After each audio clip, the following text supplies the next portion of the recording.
नमस्कार। आज हमारे पास जो स्रोत है वो आधुनिक भारतीय इतिहास की कहानी को एक नए नजरिए से देखने की बात करता है। हाँ, मतलब सिर्फ तारीखें नहीं। बिल्कुल। कह रहे हैं कि 1498 में वास्को ड गामा के आने से लेकर 1947 की आजादी तक ये एक पूरी संघर्ष गाथा है। अगर आप मॉडर्न हिस्ट्री को स्टेप बाय स्टेप और कहानी की तरह समझना चाहते हैं तो इस सीरीज को पूरा जरूर देखें। तो देखते हैं ये गाथा कैसे खुलती है। इसमें जो सबसे पहली बात है वो है इसका नजरिया। नजरिया? कैसा नजरिया? मतलब ये इतिहास को एक कहानी की तरह बताने की कोशिश करता है। अच्छा, कहानी की तरह। 1498 में वास्को द गामा के आने से लेकर, हाँ बिल्कुल, 1498 से शुरू होकर 1947 में भारत की आजादी तक। तो इसमें वो सब आ गया होगा, यूरोपीय शक्तियों का आना, फिर ईस्ट इंडिया कंपनी का राज। हाँ, जिसे कंपनी रूल कहते हैं वो, फिर 1857 की क्रांति, राष्ट्रीय आंदोलन, सब कुछ। लेकिन इतने बड़े इतिहास को कहानी कैसे बनाया जा सकता है? ये तो काफी जटिल है। यहीं पर इसका स्ट्रक्चर काम आता है। सीरीज 7 पार्ट्स में बटी है और हर पार्ट आपके एग्जाम के लिए इम्पोर्टेंट है, इसलिए किसी भी पार्ट को मिस मत कीजिए। 7 भाग?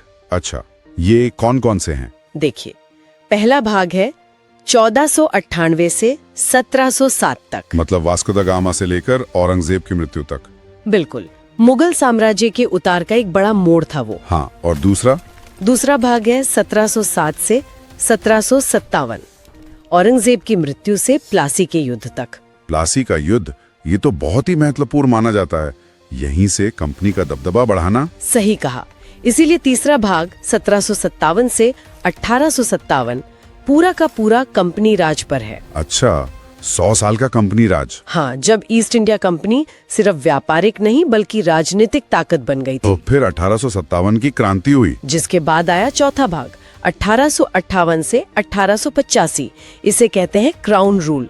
क्राउन रूल मतलब सत्ता सीधे ब्रिटिश राजघराने के हाथ में। ये बहुत बड़ा बदलाव था। समझ गया।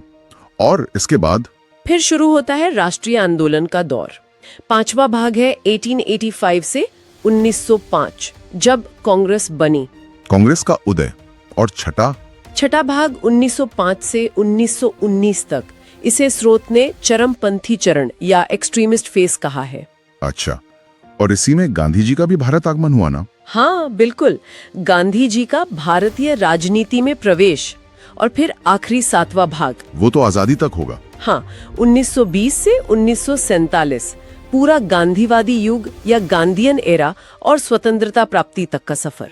घटनाओं को एक क्रम में समझने के लिए अच्छा है। हाँ, और जैसा आपने शुरू में कहा, ये प्रतियोगी परीक्षाओं को ध्यान में रखकर बनाया गया है। मतलब यूपीएससी, यूपीपीएससी, एसएससी जैसी परीक्षाओं के लिए। बिल्कुल, इसीलिए स्रोत ये भी कहता है कि इसमें साफ टाइमलाइन होगी, महत्वपूर्ण लोग, एक्ट्स और एग्जाम टिप्स भी होंगे। तो ये सिर्फ कहानी नहीं है, बल्कि एक तरह का स्टडी मटेरियल भी है।